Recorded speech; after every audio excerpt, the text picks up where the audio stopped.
ராஜபக்ஷக்களின் அரசாங்கத்தில் இரும்பு கரம் கொண்டு ஊடக சுதந்திரம் நசுக்கப்பட்ட போது அந்த அரசாங்கத்தின் முக்கியஸ்தராக இருந்த டலஸ் அழகப்பெரும ஊடக சுதந்திரம் பற்றி பேசுவதை காட்டிலும் முரண்பாடானது வேறு எதுவும் இல்லை என அமைச்சர் நலிந்த ஜெயதிச தெரிவித்துள்ளார். முன்னாள் அமைச்சர் டலஸ் அழகப்பெரும நேற்று முன்தினம் வெளியிட்ட அறிக்கைக்கு பதிலளிக்கும் வகையில் நலிந்த ஜெயதிச இதனை குறிப்பிட்டுள்ளார். முன்னாள் ஊடக அமைச்சர் டலஸ் அழகப்பெரும நேற்று முன்தினம் ஒரு அறிக்கையை வெளியிட்டு தற்போதைய அரசாங்கம் ஊடக அடக்குமுறையில் ஈடுபட்டுள்ளதாக சுட்டிக்காட்டியிருந்தார்.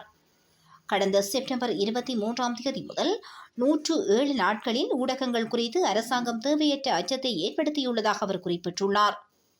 டலஸ் அழகப்பெருமவின் அறிக்கைக்கு பதிலளிக்கும் விதமாக சுகாதார மற்றும் வெகுசன ஊடக அமைச்சர் நலிந்த ஜெயதிச நேற்று ஒரு அறிக்கையை வெளியிட்டிருந்தார். குறித்த அறிக்கையில் ஊடக சுதந்திரம் பற்றி டலஸ் அழகப்பெரும எழுப்பியுள்ள கவலை எந்த அளவிற்கு நேர்மையானது என ஆராய வேண்டியுள்ளதாக குறிப்பிட்டுள்ளார். ராஜபக்ஷக்களின் ஆட்சியில் ஊழல் மற்றும் மோசடிகளை வெளிக்கொண்டு வந்த ஊடகவியலாளர்களுக்கு நேர்ந்த விபரீதங்களை அனைவரும் நன்கறிவர். டலஸ் வெளியிட்டுள்ள அறிக்கையின் மூலம் அவரது தலைவர்கள் செயல்பட்ட விதம் கண்முன்னே வந்து செல்கிறது.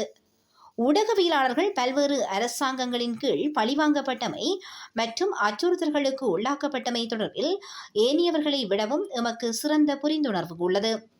எனவே இதுபோன்ற செயல்பாடுகள் மீண்டும் ஏற்படாது இருப்பதற்கு நடவடிக்கை எடுக்கும் அதேவேளை இவ்வாறான செயல்பாடுகளில் ஈடுபடுபவர்களுக்கு எதிராக தகுந்த நடவடிக்கை எடுப்பதற்கு பின்னிற்கப் போவதில்லை எனவும் சுகாதார அமைச்சரும் பகுசன ஊடக அமைச்சருமான நலிந்த ஜெயதிச குறித்த அறிக்கையில் குறிப்பிட்டுள்ளார்.